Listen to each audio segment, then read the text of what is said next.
Allah, for He is and most gracious.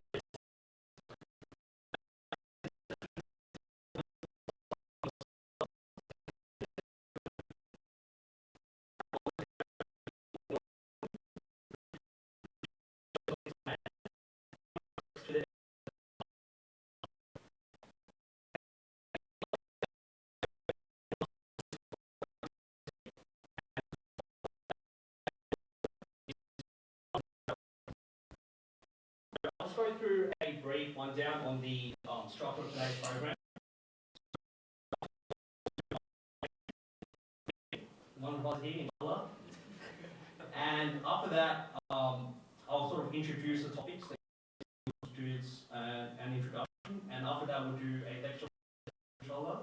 And after that,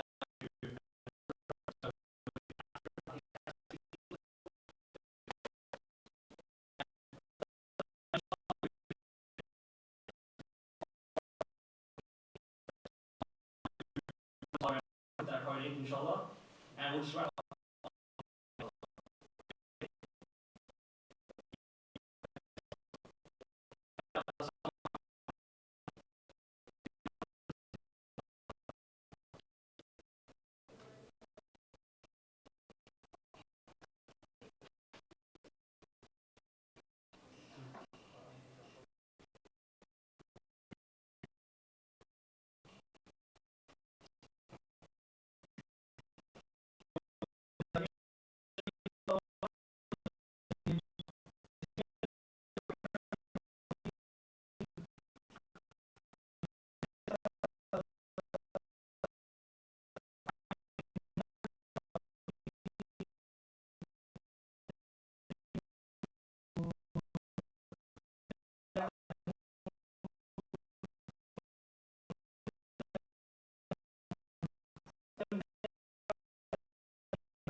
ينفخ في الصور فتكون أفواجا وفتحت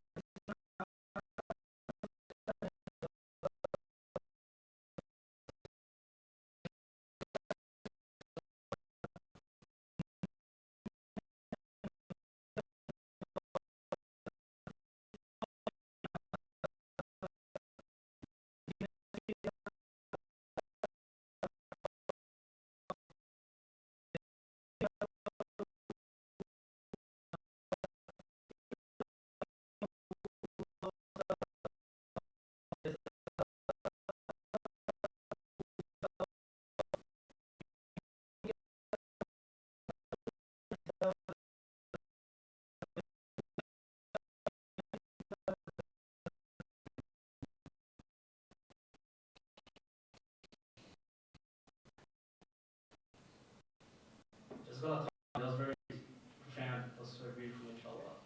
Alright, so inshallah we'll try to get this program one way.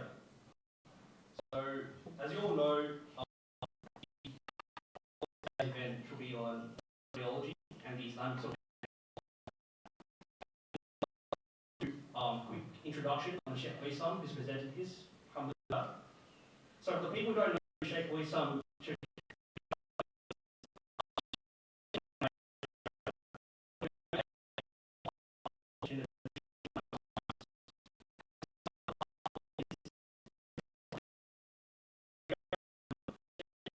undertaking his master's, he translated numerous texts, including the famous Hanafi text, the Nur al-Arida, as well as many others. He has also founded Abu Hanifa, which teaches the sciences of Islam to young Muslims. And now Islam continues to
and break it down in a very simple fashion. So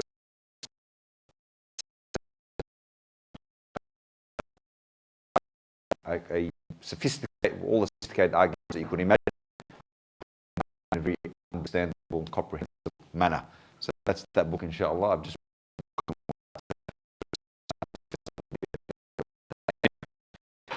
our topic today, inshallah, will be looking at Western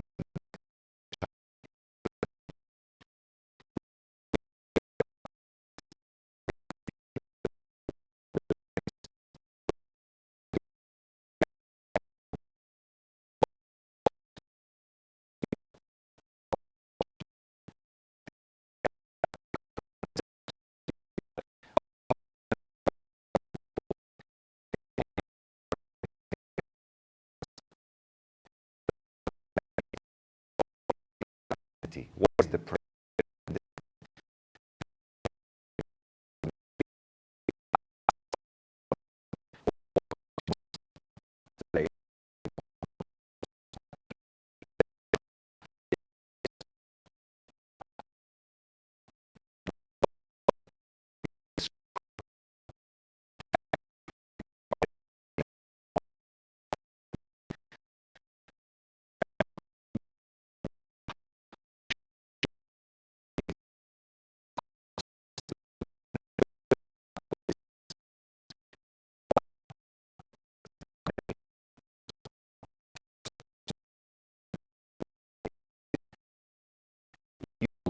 someone you're owned? If I pick up my phone and I say I own my phone, it's in a real sense, not in a true sense. And the reason why that is because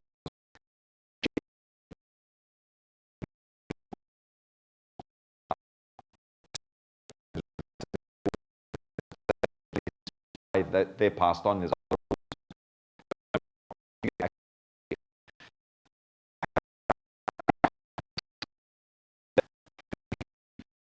true sense, and we know that God is not unjust, He's adil, but He owns us in the true sense. Human beings, the first thing about an Islamic identity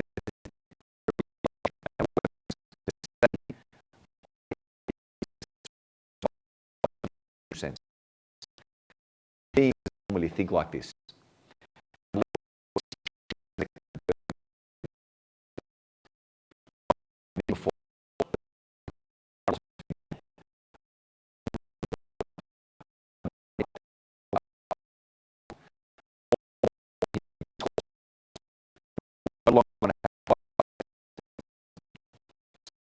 More people, and they disconnect in a way that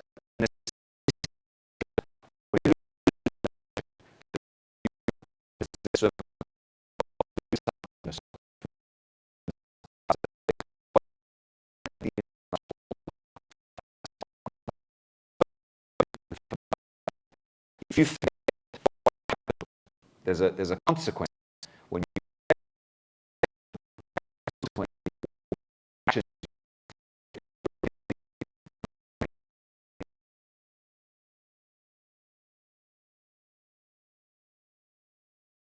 of all evils when you actually forget Allah subhanahu wa ta'ala and you no longer remember Him. So to have that realization, I'm possessed by God. He owns me in the true sense. He does with me what He likes. He infused within me a purpose. It's really fundamental to who we are, especially the world that you live in. So next time somebody asks you, what does it mean when we say the Islamic identity? And look what Allah says, Inna Allah ashtara. Allah purchased, means that what God is saying is, I own you. I own yourself and I own your wealth. You are a possessed servant of God. But not everybody has that realization. You know it in terms of knowledge, but have you internalized it? And there's something, it's a really significant difference, right? Very big contrast when you look at it. Even in the time of the Prophet Muhammad sallallahu alaihi wasallam, they knew he was a man of truth. يَعْرِفُونَهُ كَمَا يَعْرِفُونَ أَبْنَاءَهُم. They know him like they knew their own sons. But knowledge is different to obedience, and that's why they were not considered believers in the time, even though they knew the Prophet. Knowing does not amount or equate to obedience and submission. Submission is one thing, knowledge is another. I might know, but I'm not going to submit. And that was Iblis's downfall. He knew reality, but he wasn't going to submit to it. And therefore that was his downfall. When Iblis, when Allah subhanahu wa ta'ala says, Usjudu li Adam, fasajadu, you're talking about Iblis who was in the company of the angels, who was witnessing all this on display. فَسَجَدُوا إِلَّا إِبْلِيسَ أَبَى وَاسْتَكْبَرَ وَكَانَ مِنَ الْكَافِرِينَ.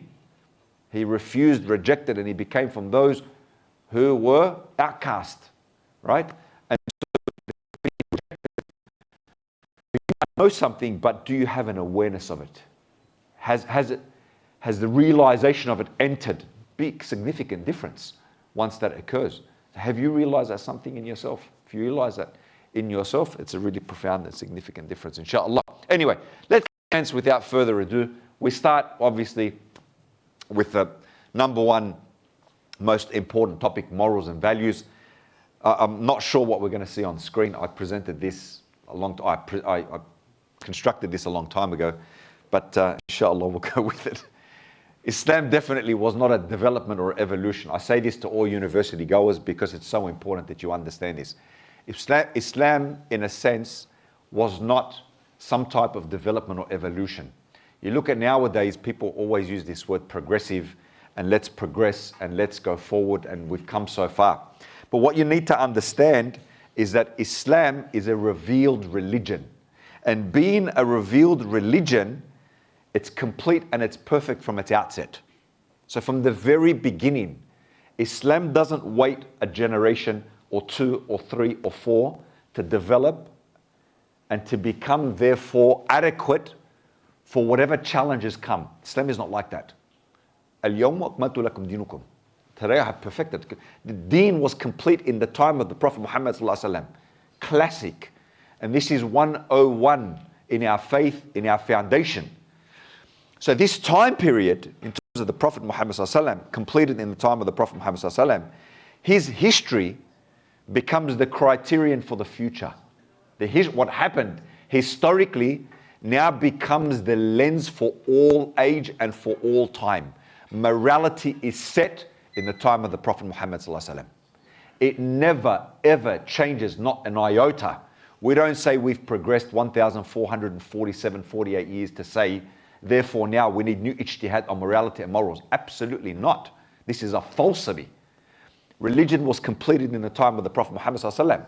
The lens of morality is in that time. If you want to know what is moral in the year 2023, you need to look back in the time of the Prophet Muhammad sallallahu alaihi wasallam to see what he defined as moral, as good, as hasan, as attracting the rida of Allah Azza wa Jal. You need to go back there.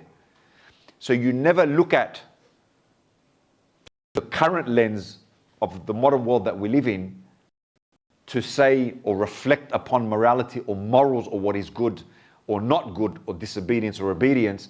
This is not the lens to look at the world through. Rather, it's the lens of the Prophet Muhammad sallallahu alaihi wasallam.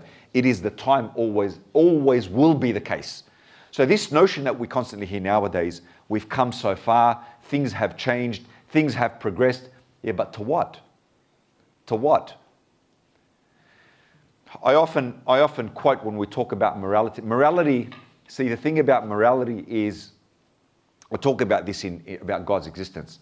If God doesn't exist, then objective morality doesn't exist. What does that mean? Objective morality doesn't exist if God doesn't exist. If God doesn't exist, then you know your morals, they're just social agreements. So that means in 20 years' time, we found something that was moral now, but in 20 years' time, they'll say that's immoral. It's just social agreements. It's not saying that we can't do good without God. Sure, you can, but we don't call them objective anymore. We call them subjective. They're not objective. I'll give you an example. Mocking or hurting an innocent child would not be based on objective morality, but subjective morality. It's just a social agreement that we all agree that it's bad to do that, but it wouldn't be objective. But we know that's not true. We know it's objective. No matter whether you agree, disagree, it's bad to hurt an innocent person anytime, any day, anywhere, for all time. We know this. It's objective. But if you say God doesn't exist, where does objectivity come from? You can't. Just social agreements then. I don't want to get into a really complicated argument, but the point that we talk about is this. Morals and morality. You know, there's this notion, Orb Laidlaw, you can look him up online, you can have a look who he is.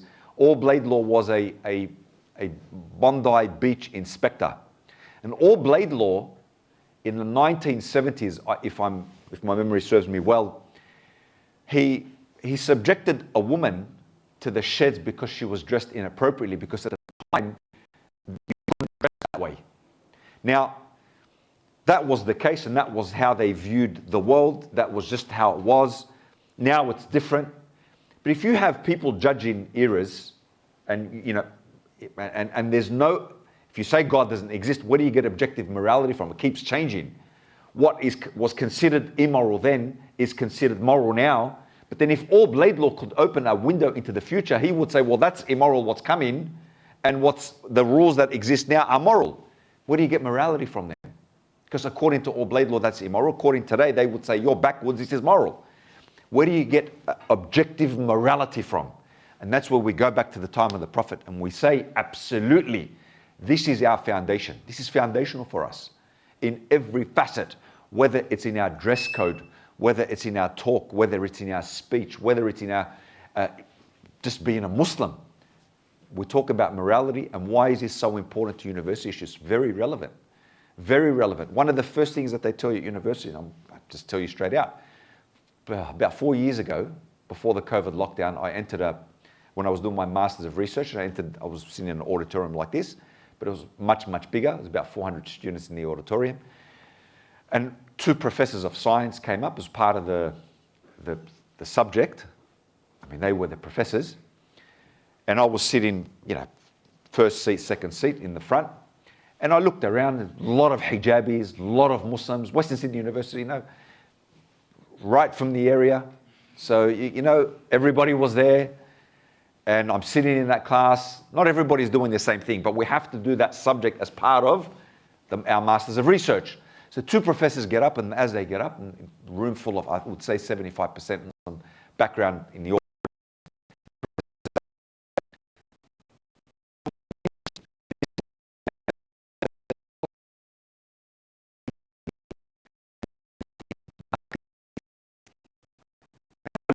Everybody's just, yeah.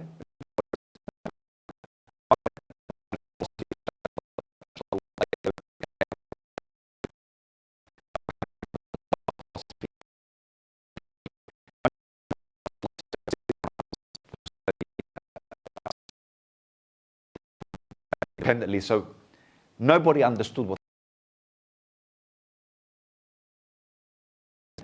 in a way everything is. It means there are no demons. In other words, there's no absolute truth that you can take. When you do that, you plant a seed of doubt in somebody. University goers, the first thing to do, plant the doubt, watch it sprout a couple of years later. So I said, and it wasn't a forum, I responded to the professors and I said, but Descartes said, I think, therefore I am. So what Descartes was saying is, it's true. aliens, but you're thinking at the moment, and the fact that you know you're thinking, that's a reality. Even if you're thinking, am I thinking or not thinking, am I alive or not alive, you're still thinking it. It's a demonstrable truth. And Descartes came to believe in God based on the sheer act of thinking.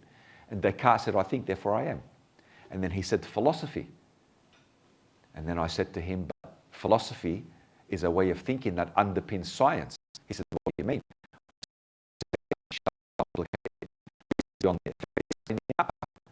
And then he said, this is not a forum. And he shut me down right away. But these are the type of things that when you get into, a sister was telling me the other day, she entered a science class. And science class, one of the professors there was an expert in evolution. And then the expert dared, he said, I dare anybody in the room to challenge me. And I said to that sister, I wish I was there. I just wish from my heart, like it burns me that I wasn't there. But I wish. And so, you know, when we talk about universities, we talk about community, first and foremost, we do talk about people.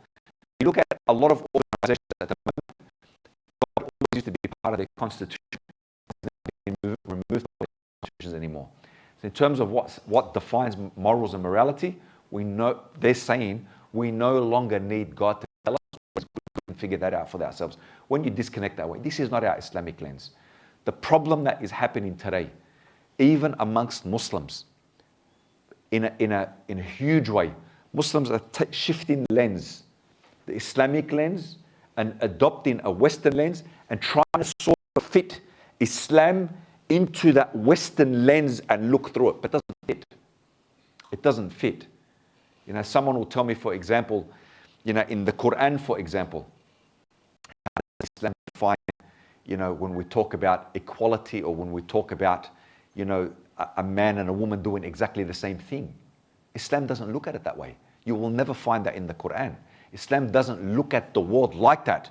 Islam's narrative or Islam's lens is what is fair. Right? What is fair? Islam looks at it in terms of fairness, justice, adl. It doesn't look at it through a Western lens that one has to do exactly what the other has to do, one has to do exactly what the other has to do, and then this is unequal. Islam doesn't look at it this way. Islam is a whole system that looks at the system in terms of fairness. So what we're finding currently in Western secular modernity, Western culture, is a lot of Muslims are getting caught up in these ideas.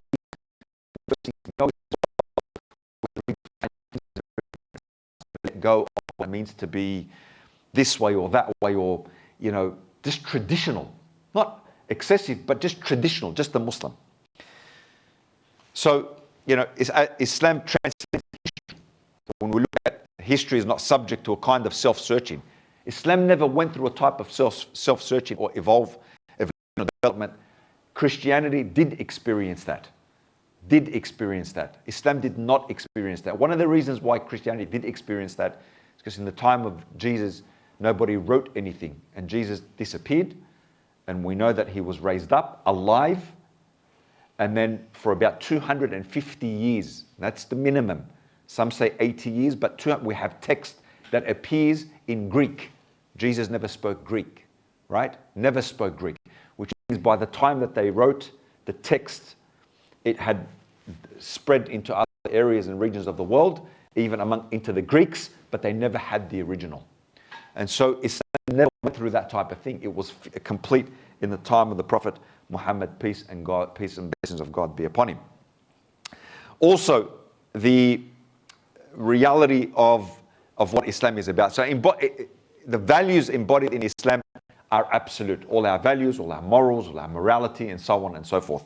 And I think this point is really crucial and really important to understand going forward, bi'idhnillahi tabaraka wa ta'ala. If you do also, I should make a point about this, if you do have, please take a note of it. I'm happy even to sort of go a little bit back and forth and mindful of time that we have to break for classes soon. But I'm also mindful, I'd also like to interact as I'm speaking, and I don't really have an issue with that whatsoever. At any stage you want to put your hand up if I'm not clear about something, please do so, because I think it's just it's sort of a better way of engaging, a better way of making it a great tabarak wa ta'ala. So the Prophet, peace and blessings of God be upon him, obviously being a prophet from God, appearing on the earth, preaching the messages that he preached. The Prophet, he never came to be at war with culture. And this is another aspect. When the Prophet, especially at the beginning, he started to call people to Islam, they were embracing in numbers. There was a group from Africa that came in front of the Prophet and they were performing their dance. It was like a ritual ceremony. The Prophet ﷺ, his sunnah, and when I say sunnah, part of his way, to take what was good in others. Islam didn't come as a cultural predator. Like, in other words, whatever is in your culture, Islam becomes a predator to it and eradicates it. Islam is not like that. Islam comes to prune what is good, comes to nurture what is good, and to build upon what is good. And if it aligns with that goodness that Islam brought, it's kept. And if it doesn't align and it's destructive, then we say it's removed. So that's the only time something would be removed, if it doesn't align with Islam's foundations or principles, then it's removed. But in some things that you look at cultural, you add to it, and where you go in different parts of the world, people perform different things. We know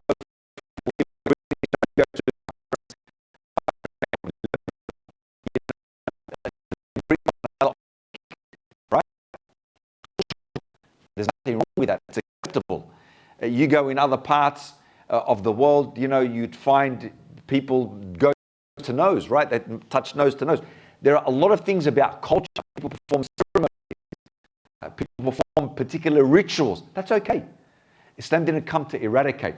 So even in this world, people assume that you can't have this sort of merge between culture because it's, it didn't come to the Islam. But if it's good and doesn't oppose the principles of Islam, that's okay. Why is that an important topic here? Because we live in a world where, for example, the brother just got up now and he acknowledged the custodians of this land. Is that okay or not okay? Islamically, is that okay or not okay? We look at that. Where does that fit in to the whole array of things? How does that fit in? Is that all right? This is the interesting concept of looking at it. What happens if, I should mention that rest of the hadith, when this group came in front of the Prophet ﷺ and they started performing their dance, Umar ibn al-Khattab radiallahu anhu, he went to and the Prophet ﷺ, the Prophet didn't let him. And then the Prophet ﷺ said, so the Jews and the Christians know that there is latitude in our faith. And there is latitude. The Prophet didn't come to eradicate what you've known your whole life, as long as it didn't contravene the principles and essence and foundations of Islam. Okay?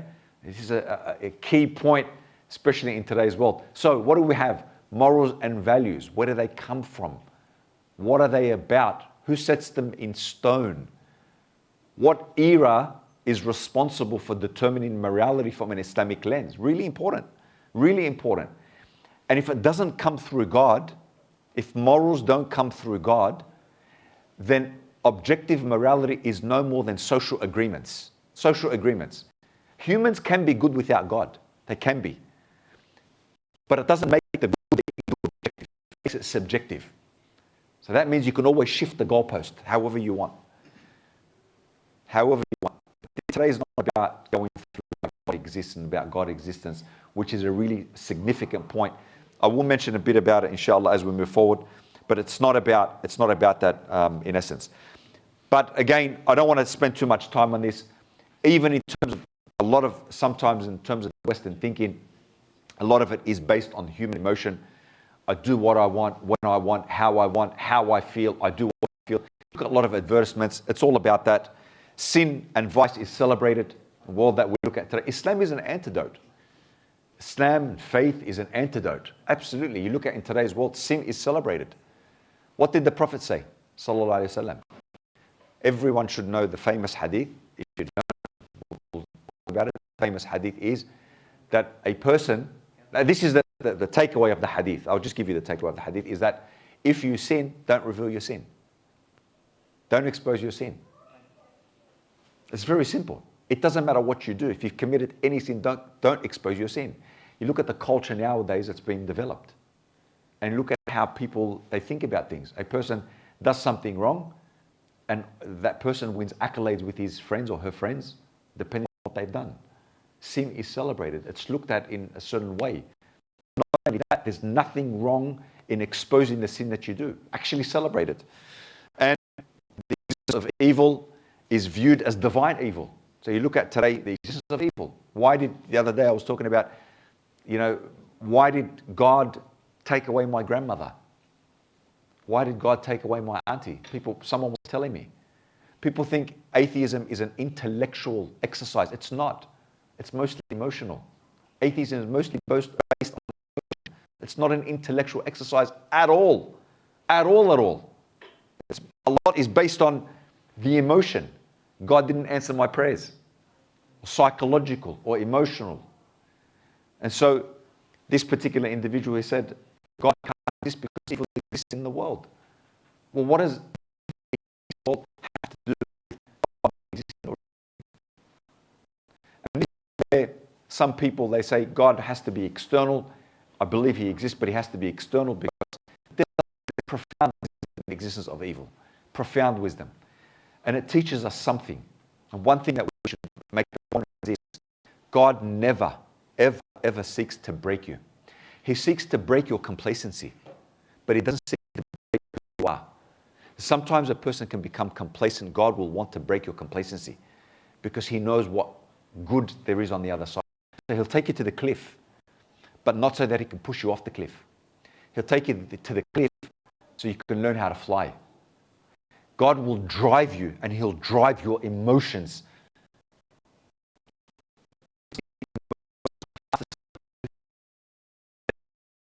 Often we look at it wrong. We feel the emotion, we say, but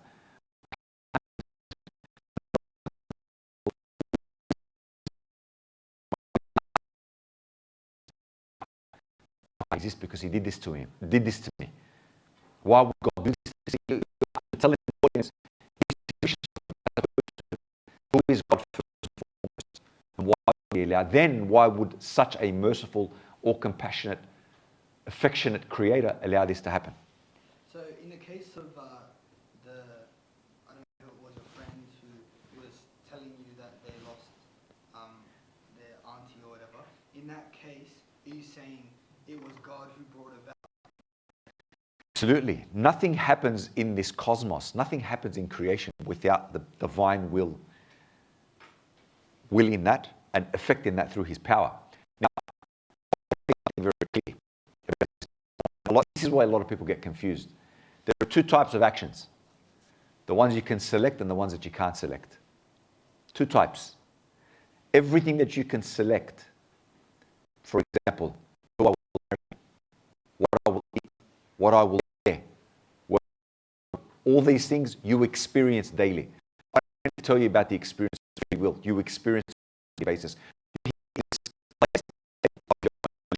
Nobody forced you to be here. That's number one. And you experience that. But what are those things that you don't control? What are the actions that you can't control? You can't control a hurricane. If you're walking and you trip, you can't control that. That's just pure accident. But it happened, right? Things outside of your power are those things that you can't select. Death is one of them. You can't select when you want to die or not die. You can't select that. It's beyond your power. There are some things that are beyond your power and some things that are within your scope. Whatever God has given you within your scope, that's enough to test you. That's enough to test you. And he's just giving you just enough free will to hold you responsible and accountable. The things that you don't have power over, you're not going to be questioned about it. But you've got a certain lifespan. The fact that God takes away somebody that you love, death is part of life, just like life is part of existence.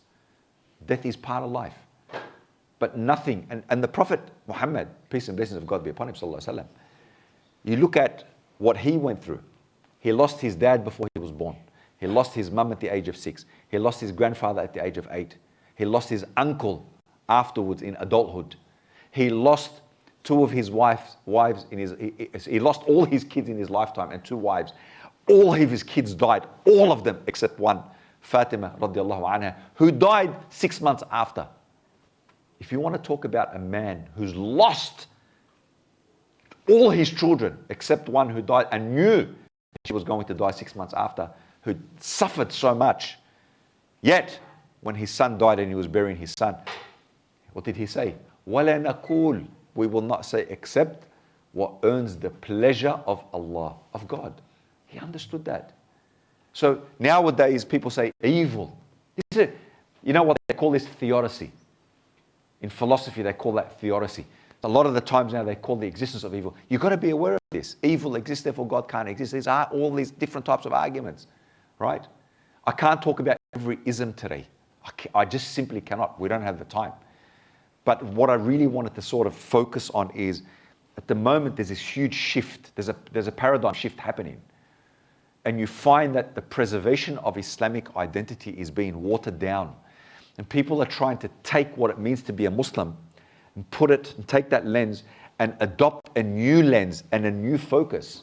And that focus, a lot of it, is through a Western lens. And a Western lens simply incompatible on many fronts through an Islamic lens. On many fronts. Islam talks about submission as being free. When you submit, you're free to God. Submission is freedom. It's called liberty. Libertine is when you're shackled to your own emotions, right? Liberty. When are you free? When I submit to God. Because therefore I'm not shackled to my desires. I'm not shackled to my emotions. I'm not shackled to my thinking. I'm not shackled to social identity, a particular identity that people subscribe to. I'm not shackled to it. I'm not shackled to this destructive ism or that destructive ism, this type of moral understanding or that moral understanding. I'm free from that. But you only get free when you submit. And submission is the epitome of freedom. But submission to whom? Submission to the one who owns you. And it comes from that realization first and foremost. You are owned. And when you come back to your owner, in the real sense, who is God, that is utter submission. And that is true freedom. True freedom is not breaking free. Now you're a prisoner. You're a prisoner to the world. You're a prisoner to your desires. You're a prisoner to money. You're a prisoner to wealth. You're a prisoner to your outlook. You're a prisoner to all these things. This is the problem that we have currently nowadays. People are just taking the wrong concepts and ideologies and trying to superimpose that, say, not taking this particular thing that exists in 2023 and applying it because it's the only way that it works. And so this notion and existence of evil, a concept, if you like, God is now being looked at as the evil, the bad, the doom and the gloom, anything faith. You talk about faith now. There are laws that are on the rise that will prohibit you talking about faith and law. What's happening? What's going on? Law, religion is slowly shifting in terms of Western secular modernity to an immoral, on that immoral spectrum. How did that happen? That was never the case. But now religion's slowly but surely being removed and pushed to the fringes. And so this is what we're facing, and this is what we're currently having to contend with. I'm mindful, I'll break in a couple of minutes so we can pray asr, inshallah, so we don't go too far. But Islamic context, obviously, the concepts being viewed through the secular lens en masse. Now more so self-reliance rather than divine reliance, relying on the self. Where are the concepts of ittikal, reliance on Allah subhanahu wa ta'ala, in a world that we currently live in, right? We're currently, rizq, your provision, your sustenance, your life, all these things. When we talk about reliance on Allah Azza wa Jal, where do you find sakina? Where do you find happiness, tuma'nina? Where do you find it? Look, a long time ago, a lot of psychologists would be looking at Islamic scholars who gave Islamic advice to people who came to talk to them in a very negative fashion. Now more and more what we start to see is there's these new courses on the rise, positive Islamic psychology. So now what they're adopting, they're realizing now that you can't just treat somebody in an optimal fashion just through, especially if they come from a Muslim background, just through psychology alone. Because that's the psychology, the psyche of the individual. But there's a spiritual underpinning. How do you treat the spirit, the soul? Human beings are not just physical beings. We're not just flesh and bones and blood. We're not. We possess a soul. How do you provide sustenance to the soul? Not only to the psychology, but to the soul too. How do you do that? Psychology is important, and psychologists are very valuable to our society, no doubt. But also the soul needs nourishment. You talk about self-reliance in a world that we currently live in that promotes self-reliance, right? What are you espousing in the sense, aren't you sort of stripping away when you remove faith and promote self-reliance, but you're stripping away at faith, stripping away at faith, stripping away. What are you left with at the end of the day? Something to think about. Self-reliance is good in one facet, to rely on yourself like for things that you can do of yourself. Don't ask others. Don't ask your brother or your sister to do wudu for you if you can do wudu yourself. Hey, you wash my arm. Hey, you wash my other arm. Hey, you wipe my head. Okay, you can do it yourself. Do it.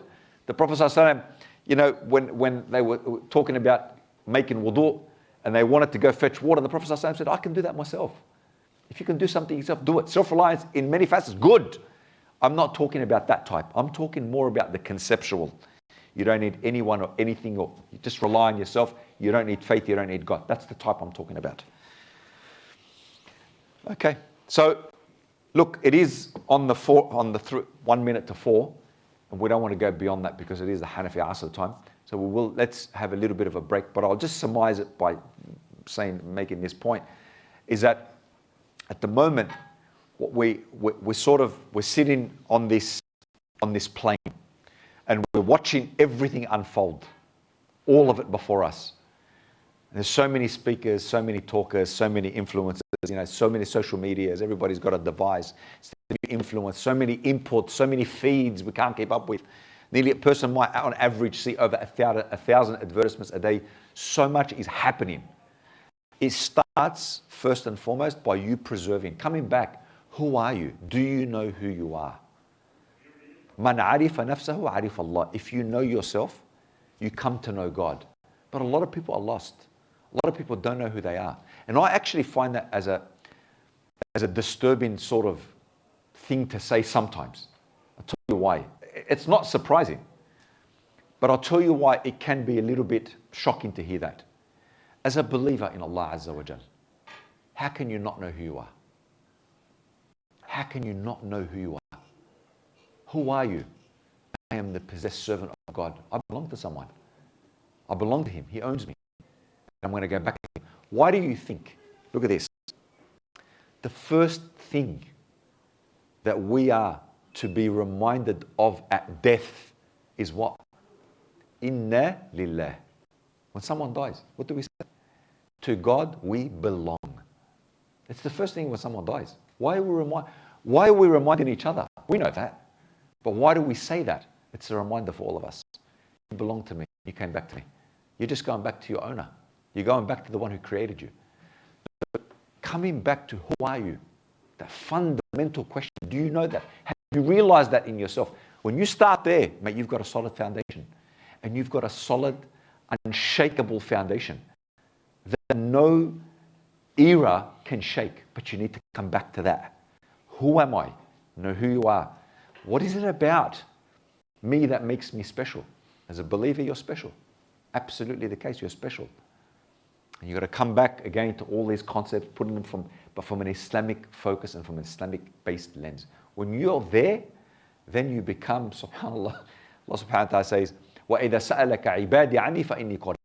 If my servant asks you about me, I am near. So God, He says, وَإِذَا سَأَلَكَ عِبَادِي. God calls those people, ibadi, His servants. So who are God's servants? God's servants, look at how He said, my servants. Not the servants of their own desires, not the servants of the world, not the servants of wealth, not the servants of all these different things, but my servants. In other words, when they've cut off from everything else and they realize that they now are honored, I answer their call. So, inshallah, let's have a break and we'll come back for a Q&A. And we've got a bit more to share, inshallah. We're not done, and we'll share it after the break, inshallah. Wa akhiru da'wana, alhamdulillah. Inshallah. Bismillah, alhamdulillah. Assalamu ala Sayyidina Muhammad wa ala alihi wa ashabihi wa man walah. So, just continuing on quickly, just maintaining the Islamic identity. We'll just talk about it quickly before we go to the Q&A. Heart, the qalb, it was created to know Allah Azza wa Jal. It's a really significant point to remember Because the heart can love many things that are halal, sometimes not halal.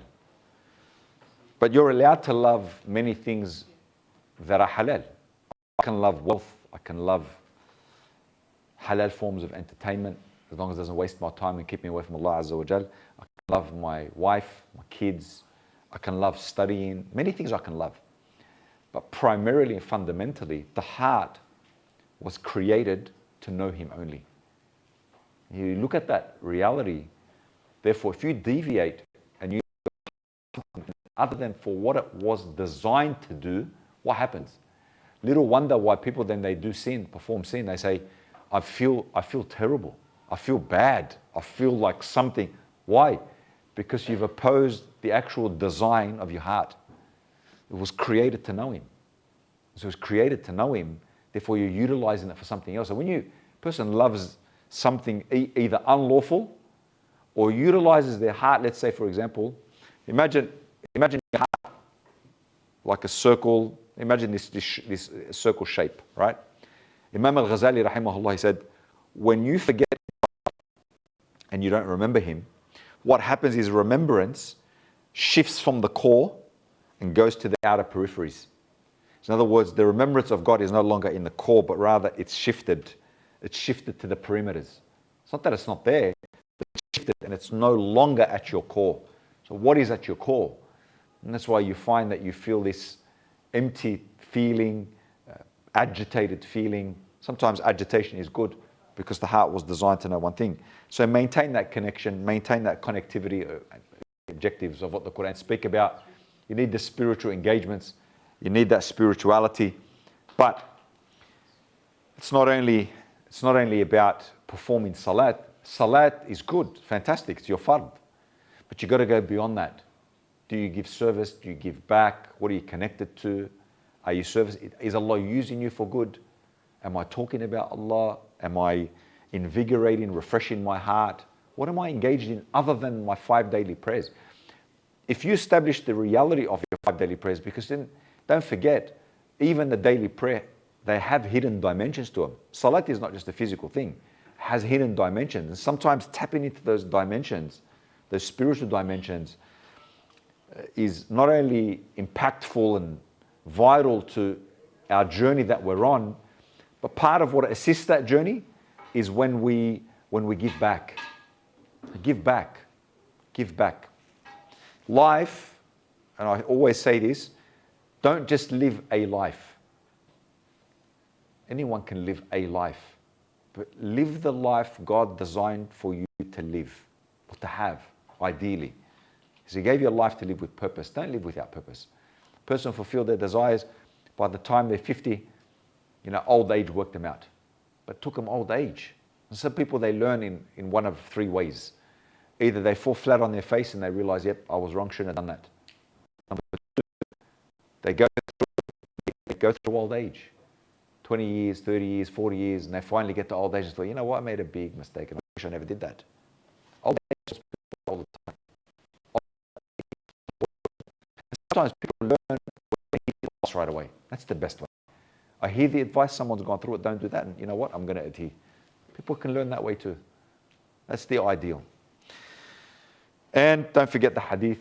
We know the hadith about the Prophet ﷺ. The Prophet said, whoever seeks the pleasure of Allah by displeasure of the people, Allah will suffice him against the people. Whoever seeks the pleasure of the people by displeasure of Allah, Allah will lead him to the patronage of people. So in other words, if I'm going to do things just to make the people happy but displease Allah, I'm going to be left to them. I'm going to be left to them. But if I've got Allah, it doesn't matter if I'm disconnected from the entire cosmos, creation of cosmic beings. It doesn't matter, because I've got Him and He's the possessor of it all. All right, so sorry about this. This has nothing to do with our hedekah. All right, so I'm just going to leave this up as we take questions. And I'll leave that up and then I'll take any questions that you have. But the last point, the main focus here was the first point, the heart was created to know God.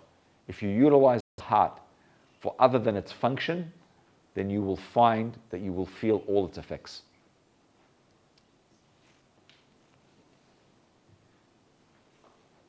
Right, Jazakallah khairan for that, Sheikh. So we'll just move on to the Q&A questions. You just want to take that? Yeah, sure.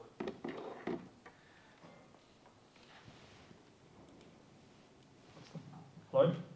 Can you hear me? All right.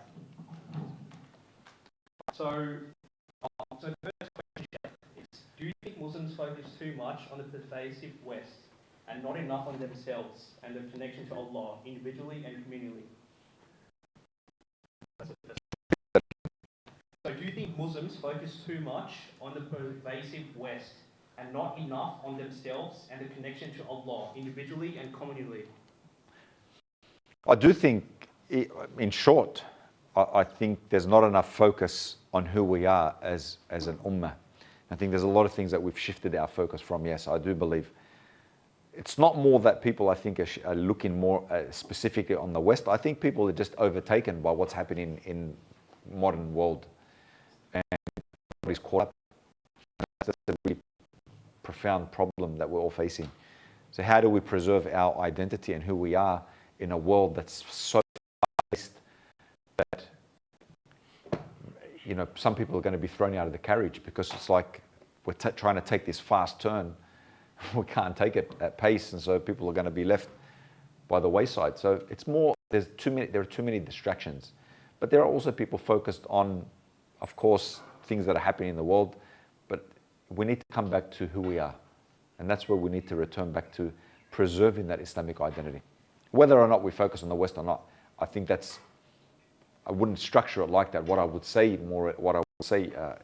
in actuality is we've left the practicing of those foundations and haven't established them well into our lives and upon our journey as we should be, particularly more so in a world which demands it ever more than nowadays, ever more. So Sheikh, so this is just a personal question. So when you mention to know yourself, you know God, I think that's like Imam Ghazali sort of, I wrote that in the Alchemy of Happiness. I'm not too sure. But how do you know God? Like, do you just do the 5 pillars? Like, what are some pragmatic actions? fantastic. The knowledge of God is the antidote and the solution to all things. When we talk about life circumstances, predicaments, we talk about how you feel, every point of your journey in life. The knowledge of God is the antidote, the knowledge of Him. And what that's called is ma'rifah. And the greater your knowledge of God, the higher a person's elevation in the sight of God, provided that person is practicing and doing what needs to be done. But definitely it's the antidote, it's the solution in a world that... Look, someone said to me, you know, I was buying a bike for my... Someone said, you know, you sure you want to buy a bike? Your daughter's going to come off it. And I said, yeah, I'm sure she'll come off it. She might break a hand, she might break a leg, she might fracture a skull, I'm sure. On a bike, guess what? I've fallen out of bikes, I've fractured my arm. I said, but am I doing a good thing or a bad thing? What do you reckon? Am I doing a good thing or a bad thing by buying my daughter a bike?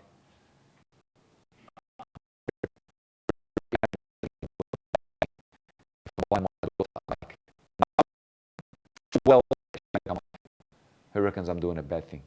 Not a single person. Huh? No, it's only it's a motorbike at 3 years old. I'm not going to buy my daughter a motorbike at 3 years old. It's a push bike. Am I doing a good thing or a bad thing? I think everyone collectively said I'm doing a good thing.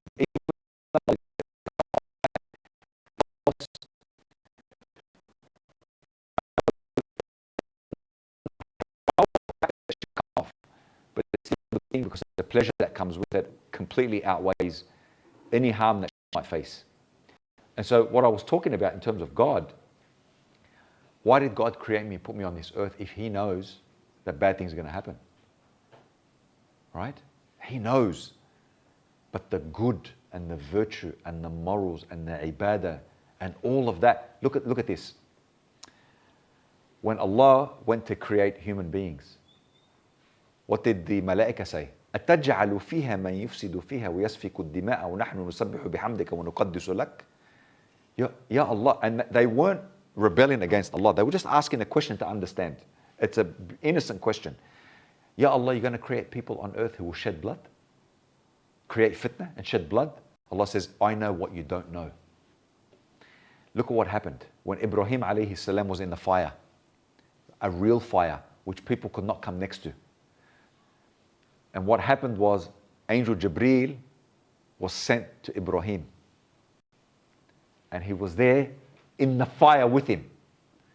And he was saying to Ibrahim, do you need help? He said, La hajata li bik. I don't need you. Okay, bro, I don't need you. You see the question that the angels asked Allah.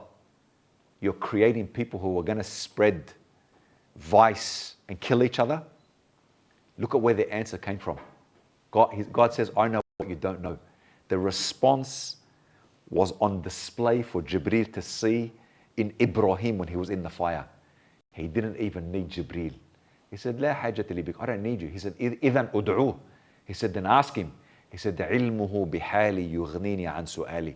Allah's knowledge of me alone in the fire is enough. I don't even have to ask him. And that was the answer to me. I know what you don't know. Look at the potentiality in them. Look at them. That's our potential. Human beings have potential, but it's about knowing God. That's the solution. When you know who He is. So why did He create us? Why did He make us? He knows our potential. And there's good that comes from us, even though along the way people will choose evil. No. So we have another question. So what would you say to a non-Muslim who has only been fed Western ideologies and has no clue about how Islam can solve so many issues we face today in the West? Well, I mean, you can't interrupt somebody's thinking if they don't want to be interrupted. But nowadays, you have to be able to speak people's language. So when I was in that room, and I gave the example to the professor who entered the classroom, you have to be able to speak his language. If you can't speak his language, then how do you get through?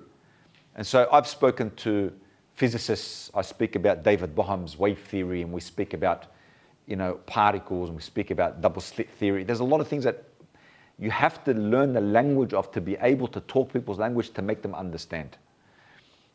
Psychologists, I get asked by psychologists all the time about certain things. Is this correct? Is that correct? We get physicists all the time. So you have to, if you can't speak someone else's language, then that's going to be an inhibitor. If you can get there and able to learn the language of others, it's going to be a significant point. And so I give you one example. If someone comes from a Western perspective, like I was at Sydney University once, and there was this guy who heard me in the talk. And then he went and told his friend about some guy who was talking about Islam and a challenge of the Quran. And I was talking about the literary challenge of the Quran, how it challenges human beings. So this guy comes in and he is full riding shotgun saying, all I heard him was say, where is he, where is he? I heard it as I was talking to the guys, and he was saying, where is he, where is he? I thought he was like going to eat my head off. And when you hear someone saying, where is he? You think someone's coming looking for a fight. And then he comes and say, where is he, like, and where is he, like that.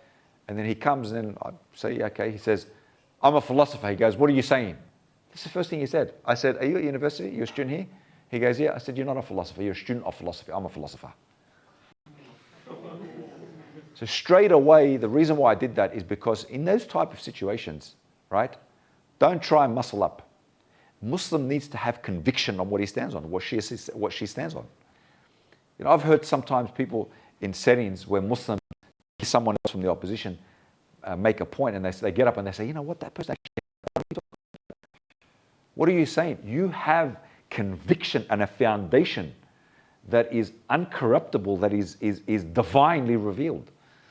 And so then, him and I, we started to have this conversation. He said, what's the challenge then? He straight away took a backward step when I said that to him. He said, what's the challenge? What are you talking about? I said, God challenges people in the Quran if they can produce something like it, but it's an impossible challenge. I said, God says it's impossible. They won't be able to do it. He says, so what you're saying then is that it's like having a pickaxe on top of that roof. God knows I can't get to it, but He said, go get to it anyway. I said, that's your problem, right? He said, what?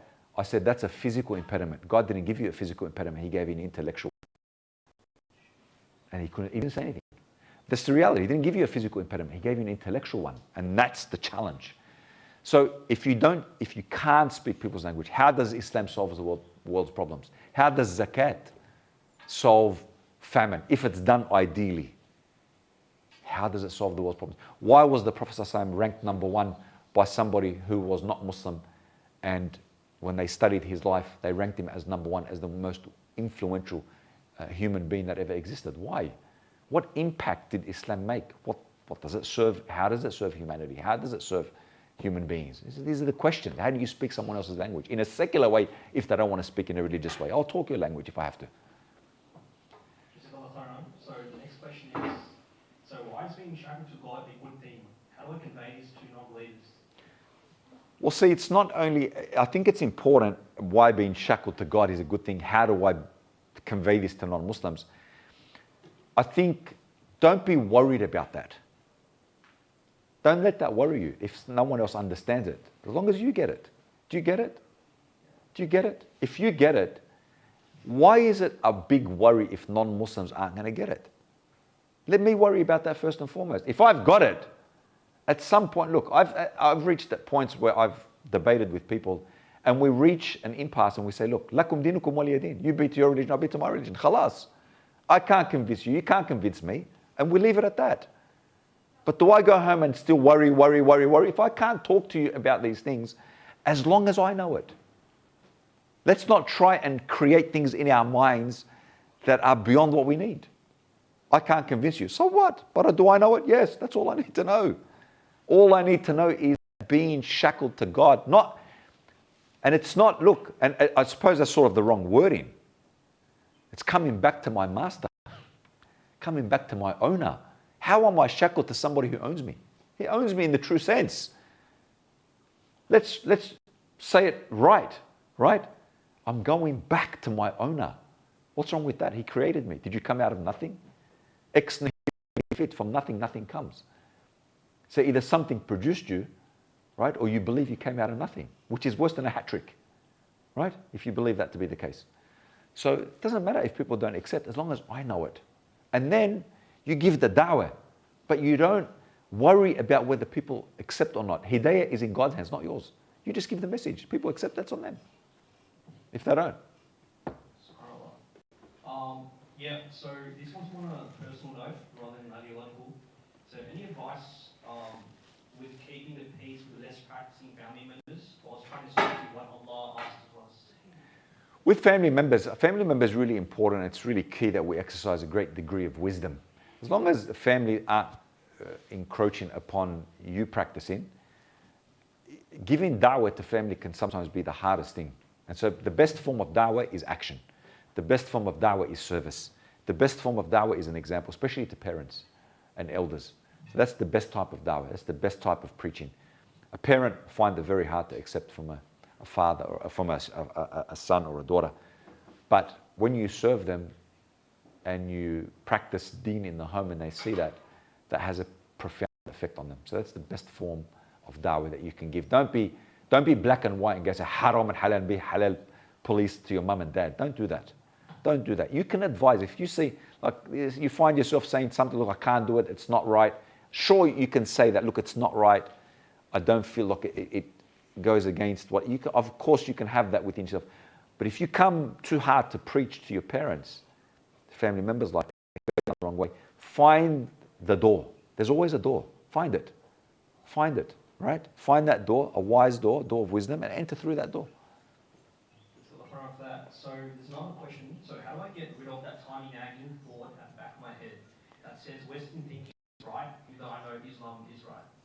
How do you get rid of that thinking? Yeah, that says Western thinking is right. Well, you might as well add a violin to that, because let me tell you, it's like somebody told me the other day. It's like someone says, what about if I say Rumi's words sound better to me than the Quran? And I said, serious? He goes, yeah. And so then we sat down for half an hour and it took up my time. But anyway, when I hear something like that, I can't help myself. Like the Quran, you look at the Quran, what it is, what it inspired, who it inspired, what it built, its history, its unmatchability. It's a long conversation. But if somebody says, look, this is more appealing to me than Islam, from an Islamic perspective, what that actually means is that there's something you haven't understood correctly about Islam. That's the truth of it. And don't ever think that you're beyond the diseases of the heart. The diseases of the heart, especially in the world that we live in, are something that we should look very carefully at. The first sin was said to be ensuing from the disease of the heart. With Adam, when he was created, and Iblis, who had the disease in his heart, who would every day look at him when he was in the form of a mold, according to Ibn Kathir, and he would say, why have you been created for? What's your purpose? Why have you been created for? And this concept, this feeling of jealousy, it consumed him. Don't think that you're above the diseases of the heart. So if you think that Western secular thinking culture, that it is supreme, but is it divine? No. Is it divine? No. What does it give you? Is there good in it? Sure, there are good things in it. Sure, there are good things. We're not going to say here it's all bad. There are good things that happen. There are good things that they come up with. But at heart, what is your identity? We're not saying I can't comply with a lot of the things that are out there in Western culture. We can. I do. But that's not, what's my underpinning? What's my foundation? What's my identity? If there's a clash, what do I do? Who do I favor? Where am I standing? Who's my allegiance to? To Allah, to my Creator? So if I'm in a situation where someone jokes about God and I'm in a room and I laugh, what have I done? Have I sort of sided with somebody else, or have I said, look, I can't do it? You know, I've been invited to places where people want to go, and there's been many career opportunities. For me, upwards of, $200,000 people ask you, but there's situations that involve alcohol. I say, I can't do it. I can't do it. I can't be involved. And I'm heavily immersed into things, but I say, I can't do it. And once those people wanted to organize a particular event, and it was a massive event, I said, look, from the get-go, I can't. They said, because there's alcohol there. They said, okay, we'll close down the bar. I said, no, that's not enough. They said, what do you want? I said, I want a curtain across the bar. I don't even want to see it at all, and I want someone manning it. You close it off, so it becomes, therefore, just like a premise. But it's something like you can cage off. I said, that's to me like caged off. But I'm not going to sell my principles. I'm not going to sell who I am. For what? Who am I? That's part of, that ensues from somebody that there's something there they need to look at. Absolutely.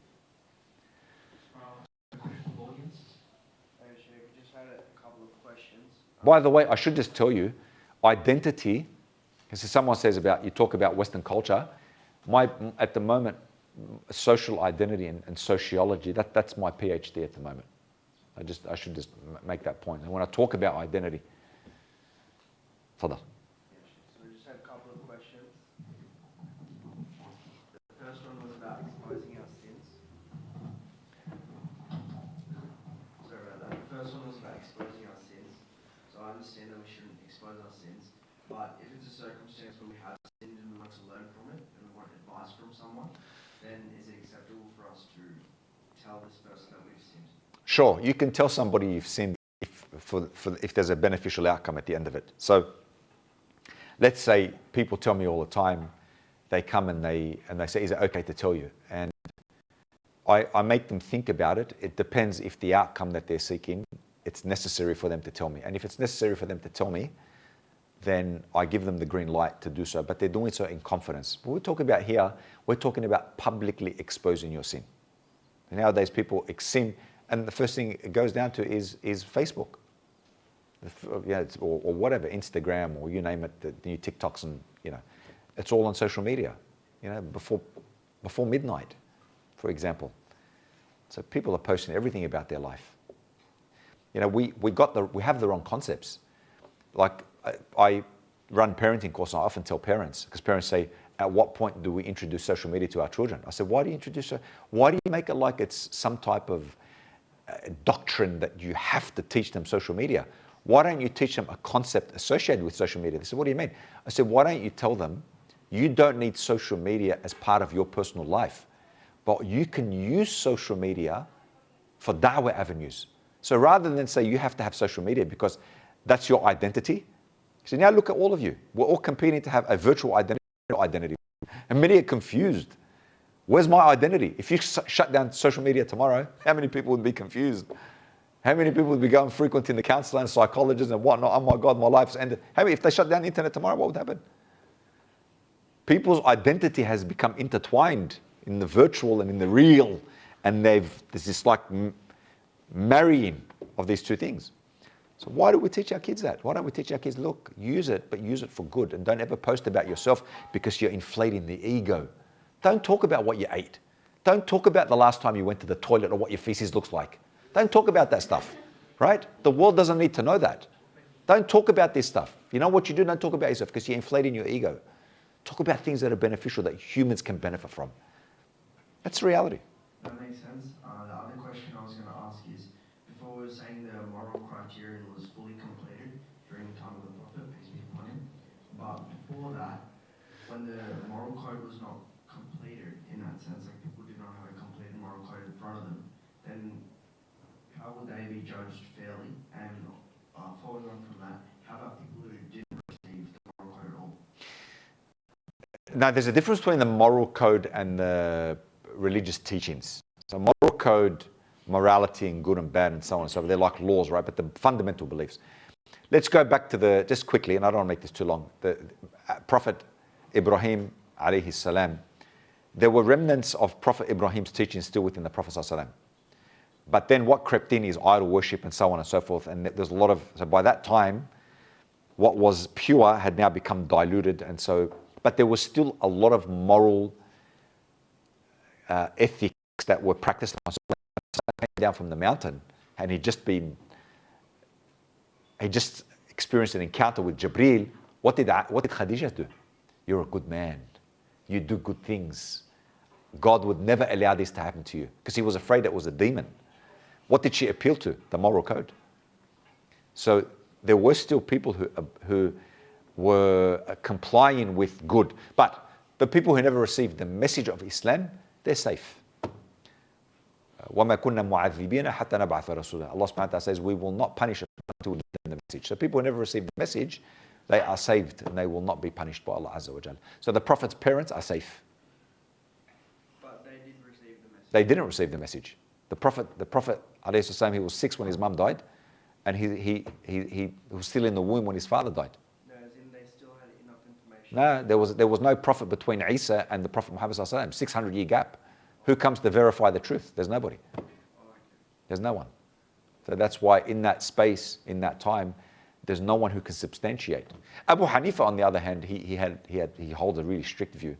He says if there's no prophet, you should still know that God exists through your fitrah.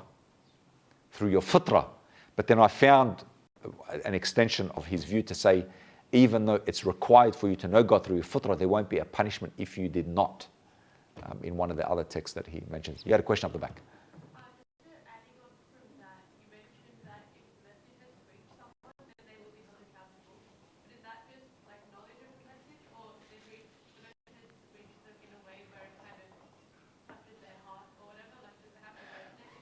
The message has to reach them in a clear way. So they have to get the message. Like you can't be on a train, shout the message to somebody, say, hey, you're a and then you're driving by, what?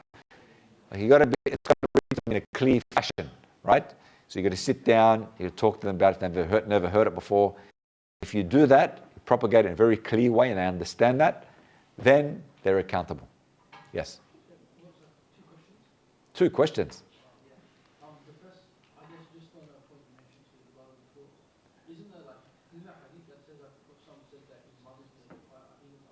His father? Abi wa abaka fina. My father and your father in hellfire, with the hadith of the Prophet. Okay. No, it doesn't, because I'll tell you why. The reason why that hadith doesn't go against the Prophet's parents is because that hadith is a solitary narrated hadith. It's hadith ahad. And you don't establish a point of aqidah, of belief as a belief statement and take it as a foundational footing when it comes from a solitary narrator. That's number one. And you don't advance it over an ayah of Quran. That's number two. So you never do that, right? So if you take a hadith and you say, does that establish a point of creed? No, it doesn't. Not when it's solitary and you have a Quranic verse to the counter. So the Quranic verse is quite clear on that. And don't forget, they came to the Prophet ﷺ and the Prophet, they're saying, you are the firewood, you are the daughter of firewood in the hellfire. And they were basically heckling that young girl who was part of the Prophet's family, ﷺ. And the Prophet ﷺ said to them, who are these people who harm me through my family members? And the Prophet ﷺ, don't forget, he said, I was born out of the honorable institution of wedlock. The Prophet was speaking in these terms. In other words, my parents were married. I was born out of the honorable institutions. And I've written quite extensively on that. And in fact, as Imam al-Suyuti has, not my words, Imam al-Suyuti has written quite extensively on that, why the Prophet's parents were saved.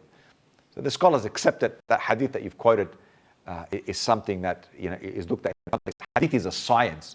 We've got to be careful that we not just take a hadith and we say, nah, there you go, that's the basis. At the very least that someone should do is stay silent. You don't come and say the Prophet ﷺ's parents in hellfire, especially when there's adillah so clearly to the contrary. You don't do it, right? At the very least, you maintain your silence. You say that's better left to Allah Azza wa Jal. So that's also having adab with the Prophet ﷺ, right?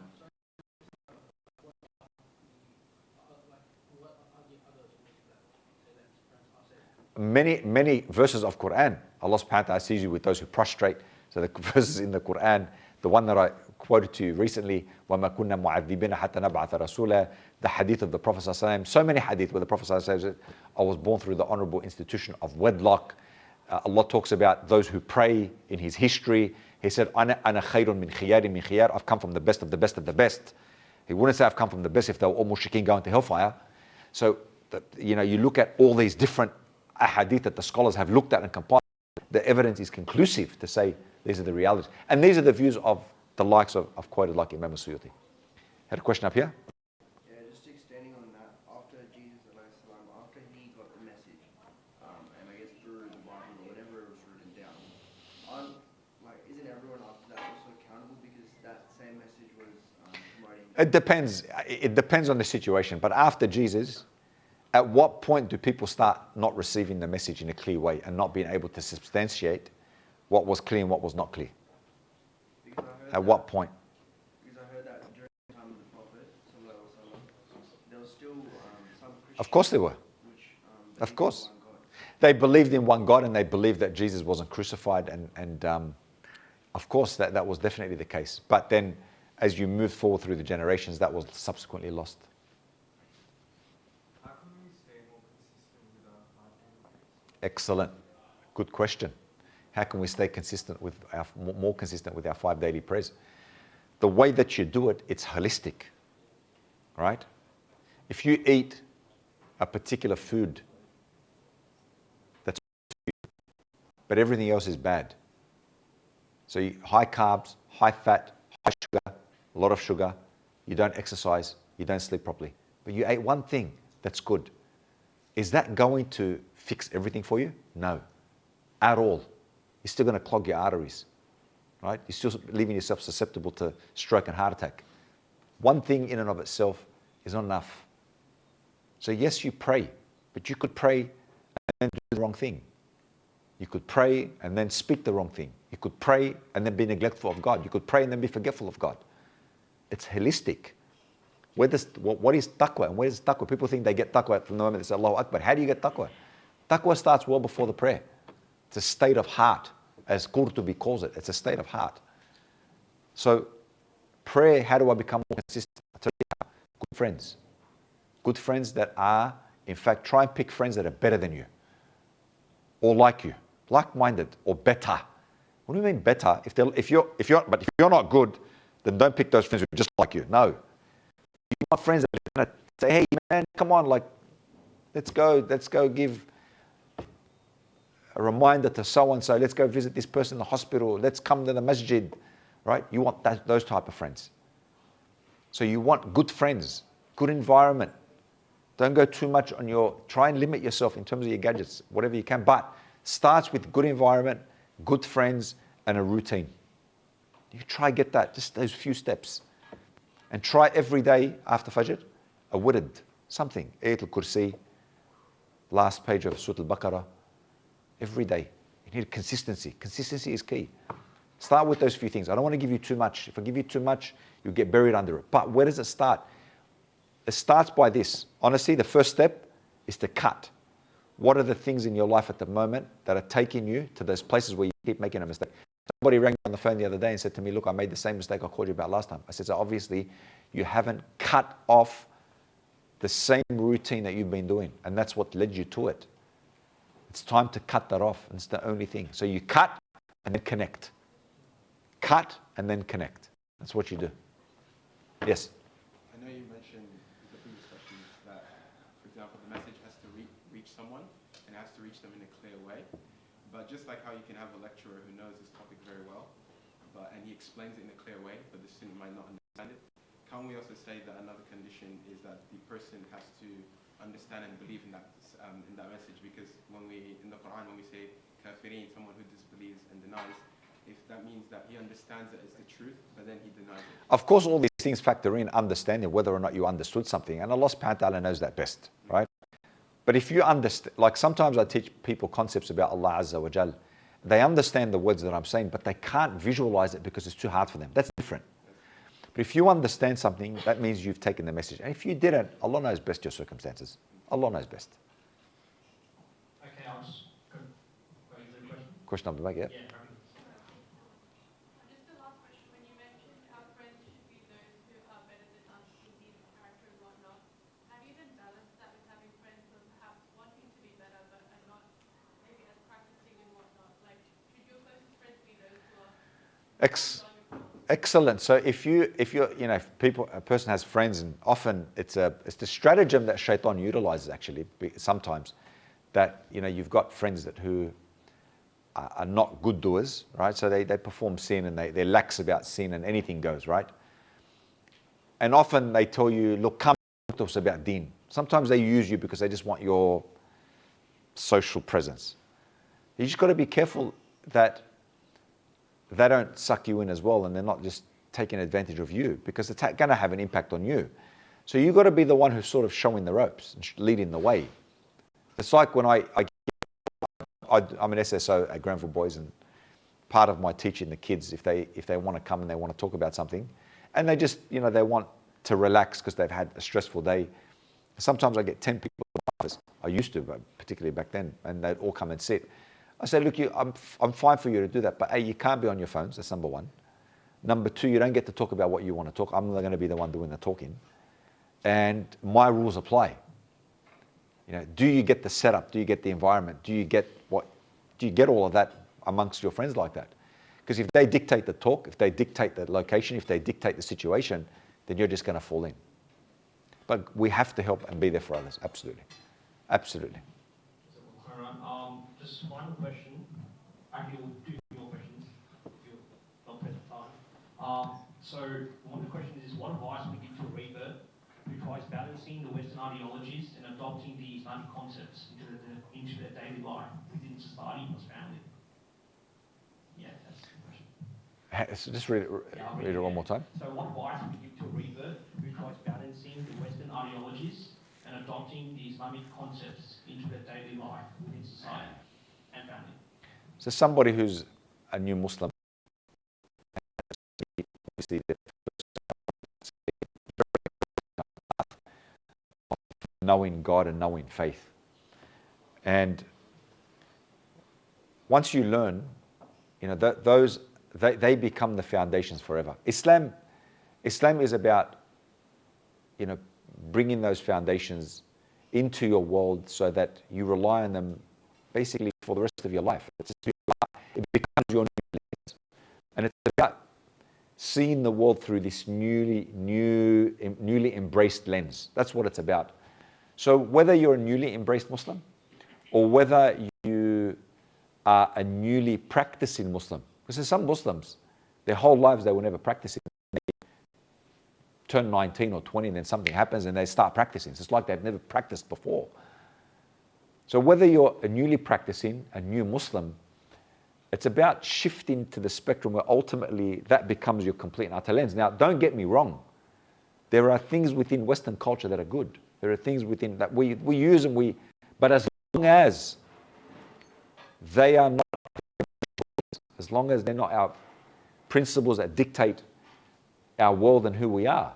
I mean, this is really important. If there's any point, if we're at odds with something that conceptual point that they hold in our Islam, Islam is our backbone. Islam is what we lean on. Islam is what we fall upon. And no matter whether you're newly embraced Muslim or newly practicing Muslim, doesn't matter. That's what you fall back on. If somebody enters Islam and says, you know, there's something happened, I'm supposed to look at this world this way, but, you know, I'm not going to do it this time, and it's foundational, you haven't embraced Islam correct. So you got to know what Islam is. Islam is a shift. It's a complete shift. And it's not hard, and it's easy. So there's a few things that you do, that you understand, that you realize.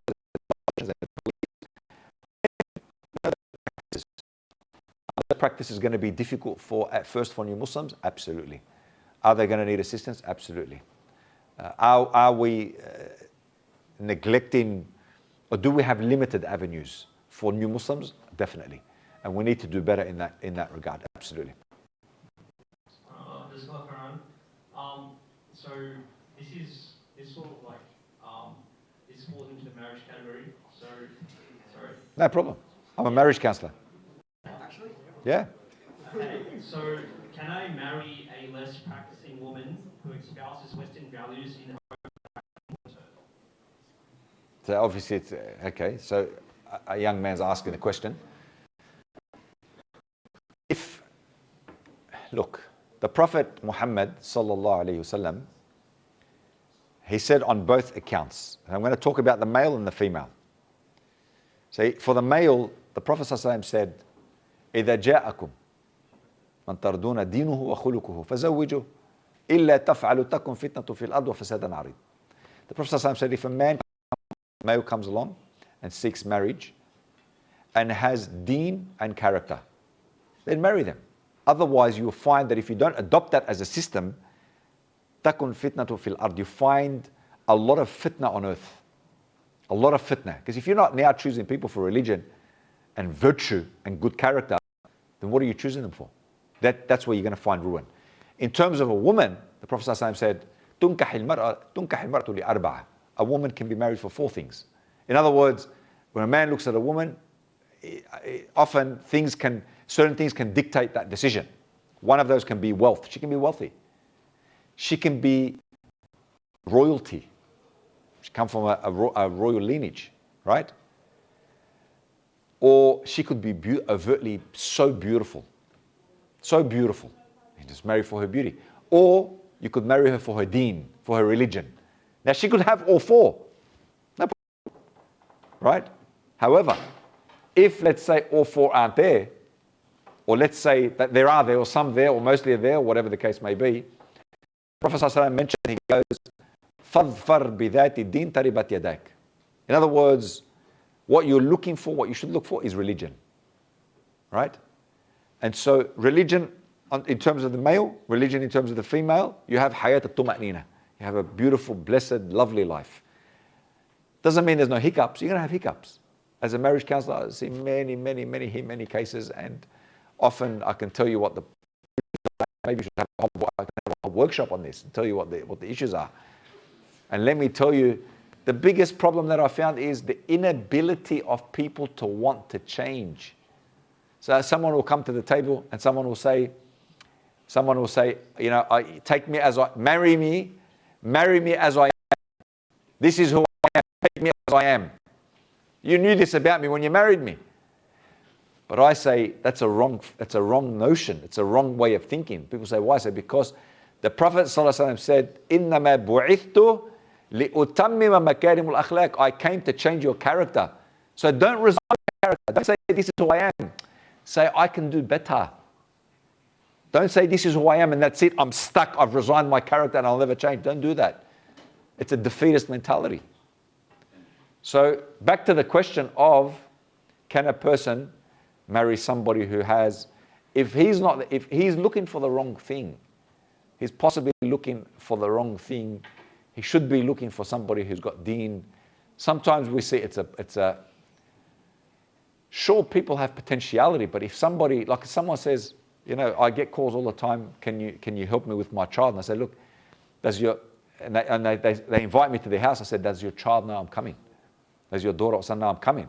If they don't know, I won't come. They say, you've got to tell them. I can't surprise them because then they'll take it out on me.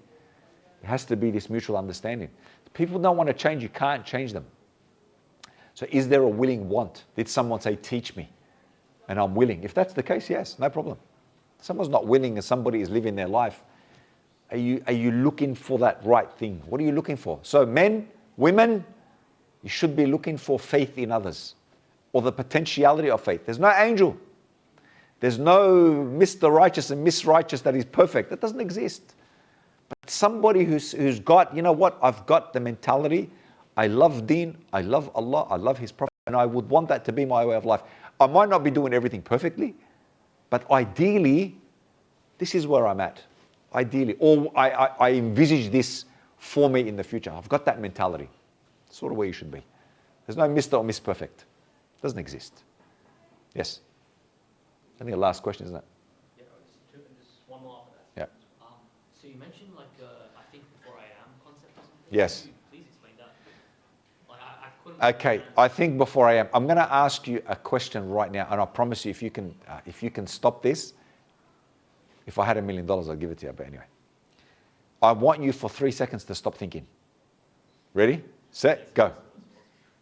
Do you know they say it's impossible to stop thinking while you're awake? Whether consciously or subconsciously, you can't do it. It's impossible, right?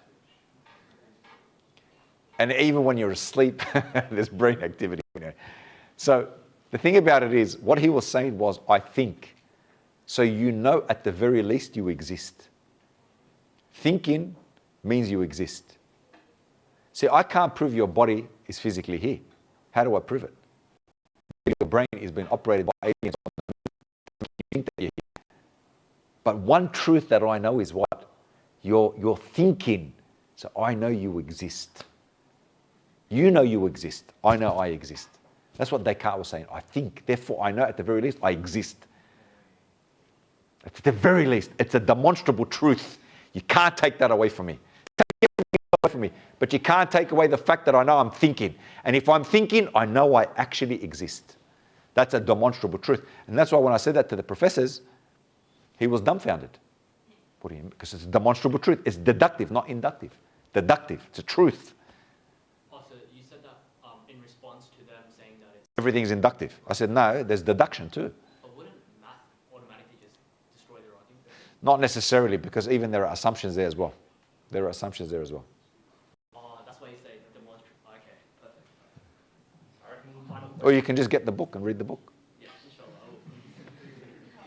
Yeah, speaking about your resources, so here's another question, final one. Salams, can you give a brief overview of the new course, Al-Azhar? That's the question. Who's asking? Is there anyone here? Yeah, so who asked that question? So the new course that just started, and it's been run out of Lakemba as the premises, is the Azhar Australia course. So it's basically a campus, an Australian campus, for people who want to learn Islamic sacred law.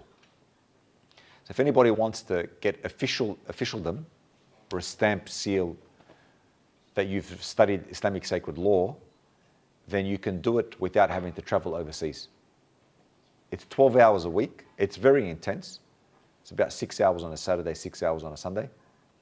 But you do get recognized after 3 years, and that would accredit you to basically be able to say, I've come out of an institution that is affiliated with the Azhar overseas. It's the first time it's ever happened. And it's taught in both Arabic and English. So there are people who want it completely in Arabic and some who want it completely in the English. And then there are those who say, I want to learn it in the Arabic, but respond in the English. Because there are limitations. People have limitations in terms of the Arabic. But even though Arabic is a subject, we're building the Arabic on the students as well. So they're the basics, or that's the basic outlay of the Azhar course. Okay, yeah, so we'll probably wrap up the Q&A. Do you have any final thoughts, any advice you can give the students here, brothers and sisters? So just the final words is just to remember this. In life, you are on a journey. And it is a journey. And your journey began in a place you couldn't even remember.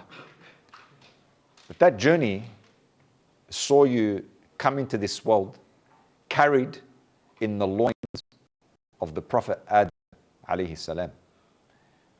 So you come into this world and God, He greeted you.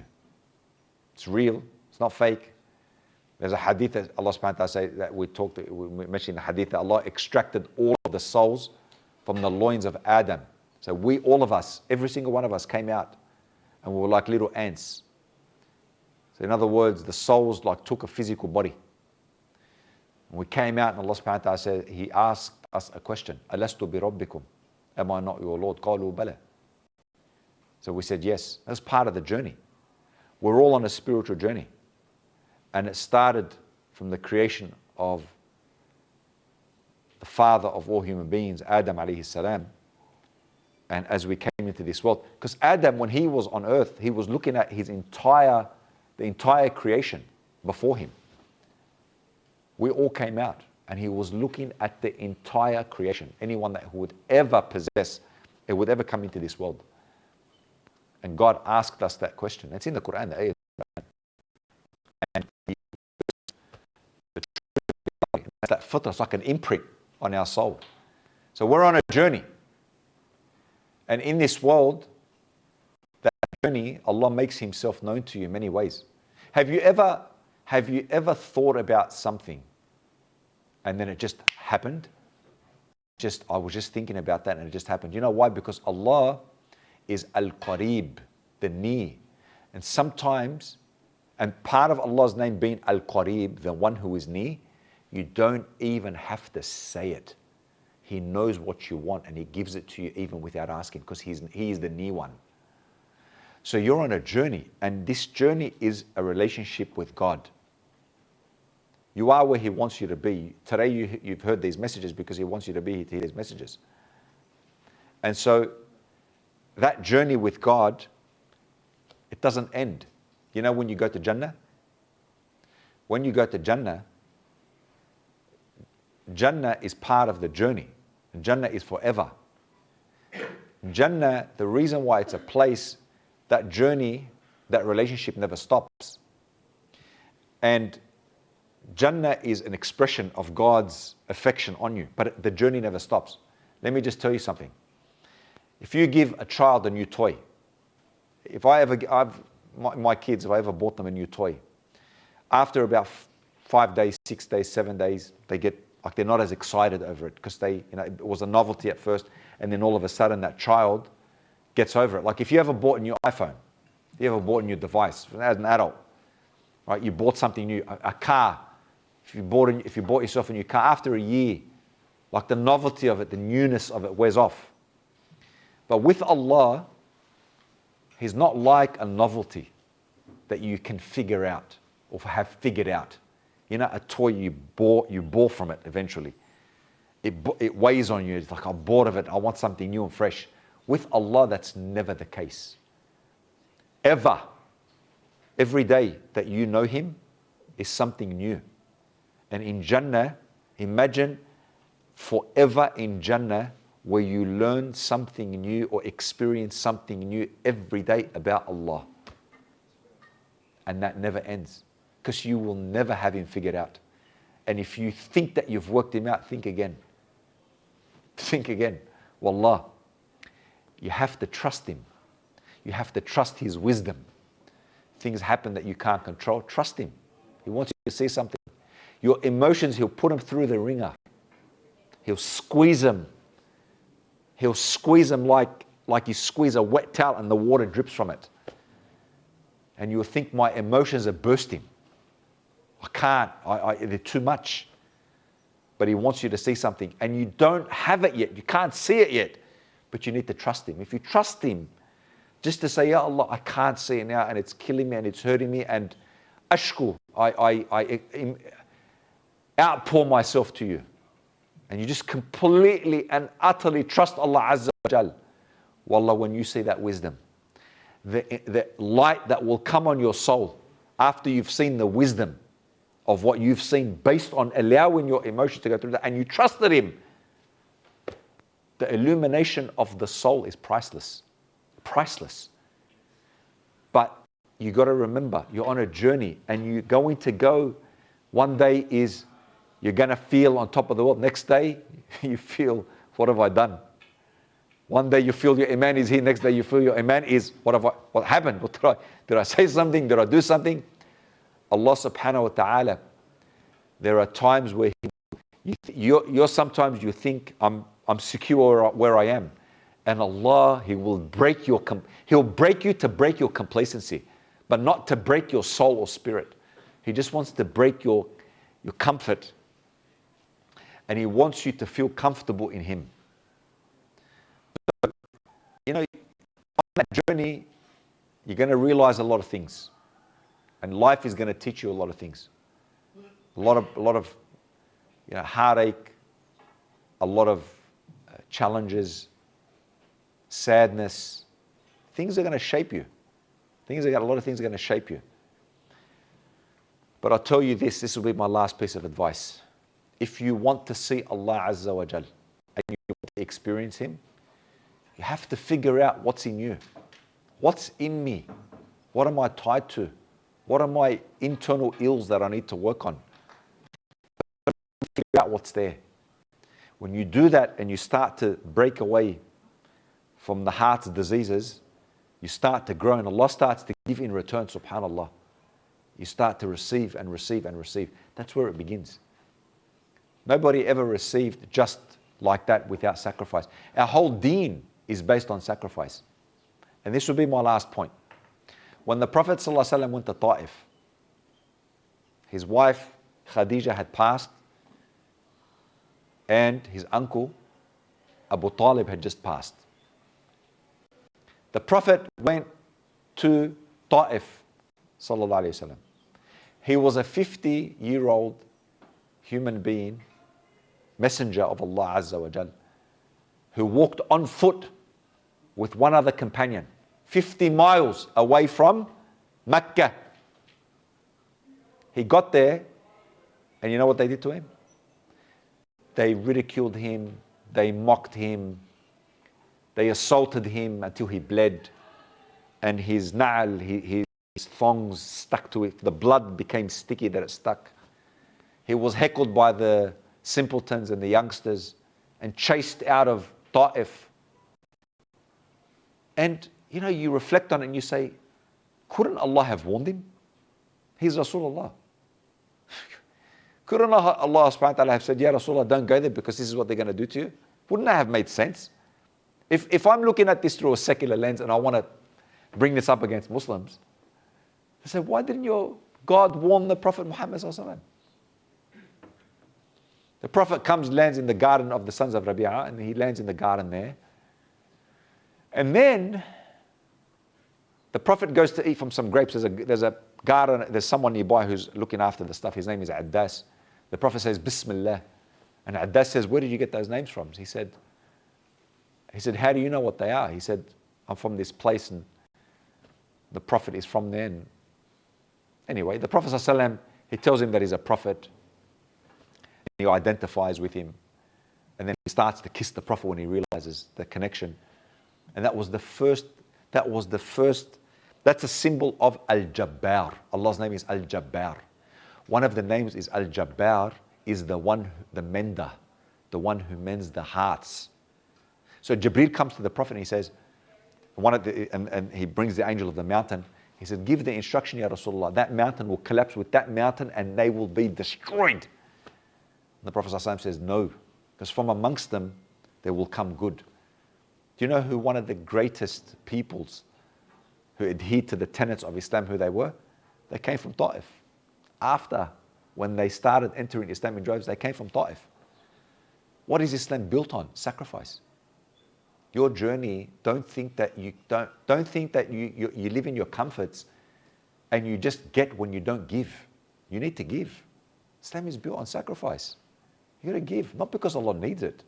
Allah could have told the Prophet, don't go. But he did. Why? Because sacrifice, giving back, service, time, what means something to you. This has a significant effect on who you are. He doesn't need it.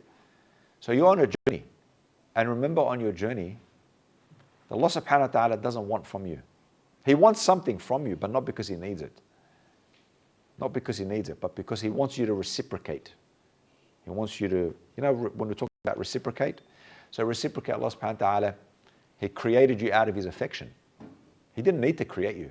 He doesn't create for want or need. But why did he create you? Out of his affection. Because Allah is al-wadud. He's affection. He's affectionate. Existence is part of his affection. Ibn Ata'illah says that our existing is part of Allah's affection on us. So what does Allah want from you? He wants you to reciprocate. Reciprocate what? What does he want me to reciprocate? What does he want me to give back?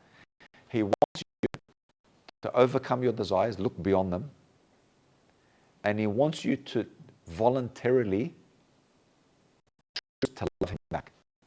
Voluntarily. Your desires. How much do you think that means to Allah? You chose to love him back. You created out of his love and affection, and you chose to love him back of your own desires. What a story. What a story. Well, you can't fathom a story like that. Think about these things. Think about your journey. It doesn't end with death.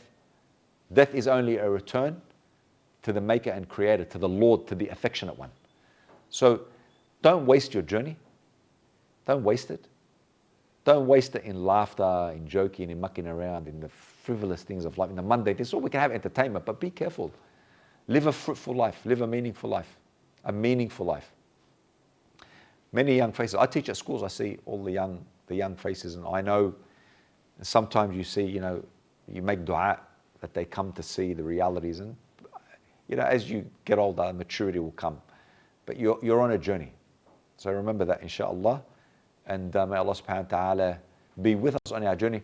And good dua, I'd say very good dua is you ask Allah for hidayah every day. Hidayah is not just once.